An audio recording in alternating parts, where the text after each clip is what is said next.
Hey, welcome to another episode of Legion Elite Motorsports. I'm your host Isaiah, and on today's episode, we're going to be doing some wiring for the 500 horsepower Starion. It's gonna be pretty boring. I actually went live and did some of it on TikTok a couple days ago, but definitely add me on there if you have a TikTok. Also, we're going to be completing the wiring in this episode. Very long and drawn out, but needed. So let's see what's all involved. All right, so we're gonna be doing wiring today. We're gonna be doing the MSD 6425 with the rev limiter. Just make sure you don't over rev, it will cut spark. And then we're gonna be doing the wiring for the Microtech. And then after that, I forgot the model of the Microtech. It's LT9C. So this is the wiring for that. And from that, we have this wire, which, you know, doesn't seem like too much, but this actually sends the RPM signal to the ECU so it knows what RPM it's at, and therefore firing the ejectors accordingly. So this wire is very important. This wire has to be connected to the MSD, which is the TAC output from this guy. So yeah, let's begin. Also, there's a vacuum line because the Microtech has a map sensor built in, and it's a 4-bar map sensor. So this hose is connected to the intake manifold. So even if you don't have TPS, it'll still rev. It'll act a little funny, but it'll still rev and it'll do what it needs to do. But you'll be able to see it on the computer, which we're not going to get to that tonight, but we are going to do the wiring. So the wires are pre-labeled, so that makes things just that much easier. And I believe I separated each wire. So we have power, ground, we got TPMS, we got, you know, all of the wires kind of separated, so we should be ready to go. And then all of these other wires here are pretty much optional. So we'll have water temperature, O2 sensor, you know, stuff like that. So we're gonna go through these. We're gonna cut these to length. We're going to wrap them up, of course. Oh, here it is.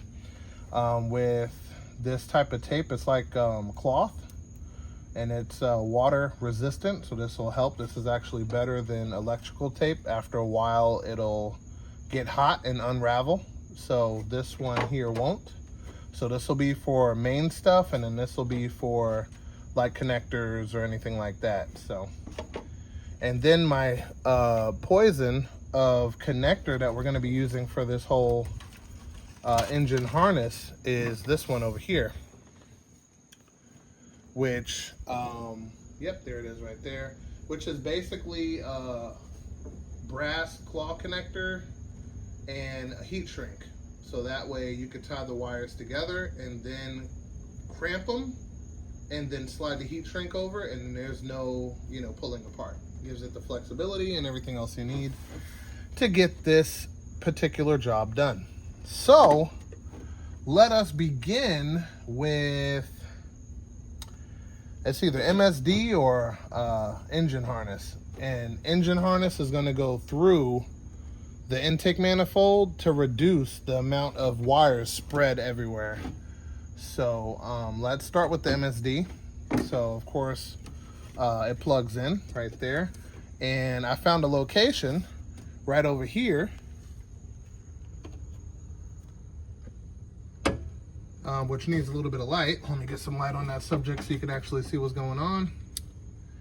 So right there, and it's right next to the blow-off valve, and I'm just gonna slide it in there for ease of access, but the wiring harness that plugs into it, I'm gonna go ahead and start wrapping it up and then putting it exactly where it goes.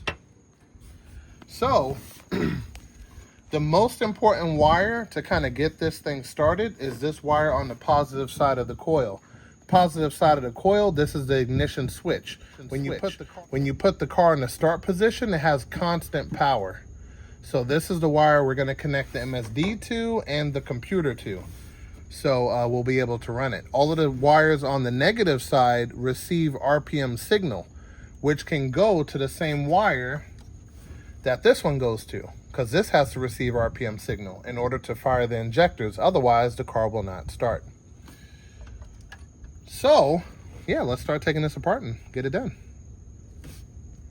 Okay, so we completed the majority of the MSD, wrapped it up nice and neat. We put it in a spot that is going to work for our application, which is right here. Okay, right here next to the two twin HKS blow-off valves. And then the wiring's been wrapped and ran. So we have the distributor connected, and then we have the coil connected, and then we have the power and ground connected.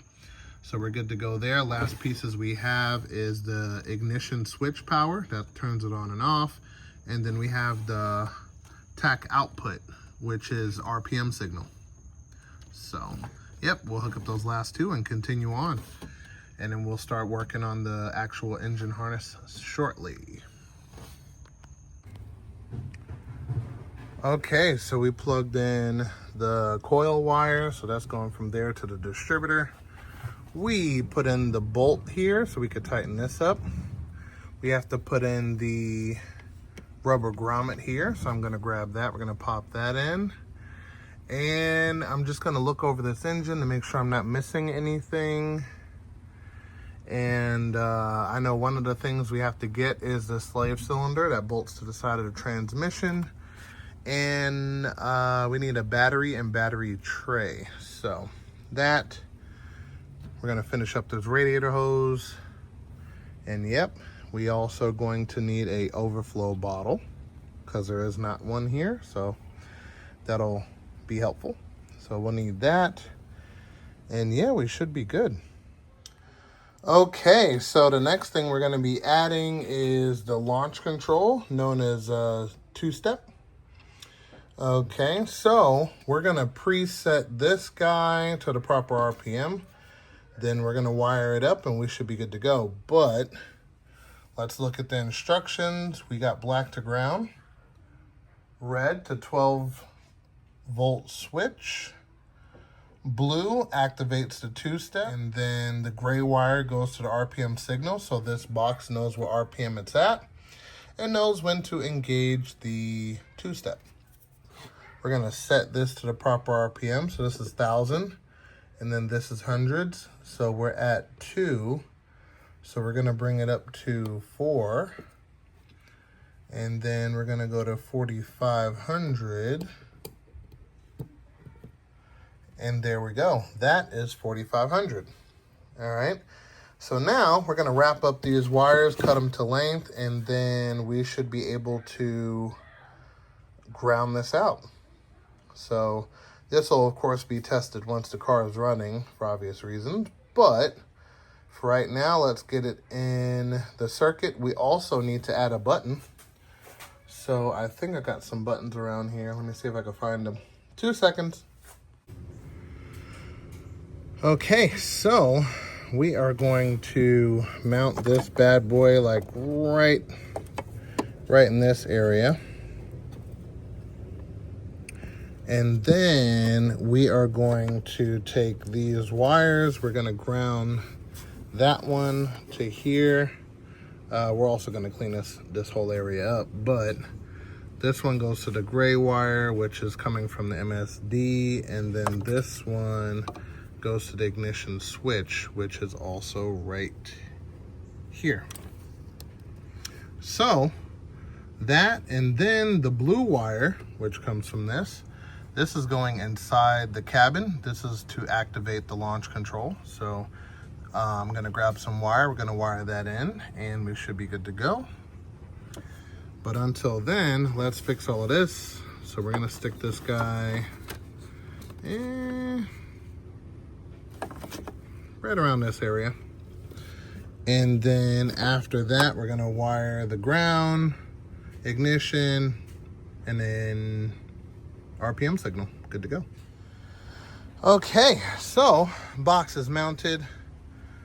The wiring is done. Boom, boom. And yep, we're gonna run some cables on the inside and we should be good to go. Okay, so the fuel pump is added. So we have this relay wrapped up, grounded. We got ignition switch and it connected directly to the battery, which is the distribution block. And yep, that is done. And then the yellow one is for the actual fuel pump. So that's completely connected. And yep. So we got fuel system, ignition system, two-step, and engine computer all wired up. All right, that is complete. And let's see what else we can squeeze out. Okay, so now on the inside, we're gonna mount our button. So this button is not a press and lock where you click it and then click it again. This is a press and release. So you press, do your thing, launch control, bang, bang, bang, let it go, and then full throttle, enjoy your car. So you can pick these up on Amazon. Simple setup.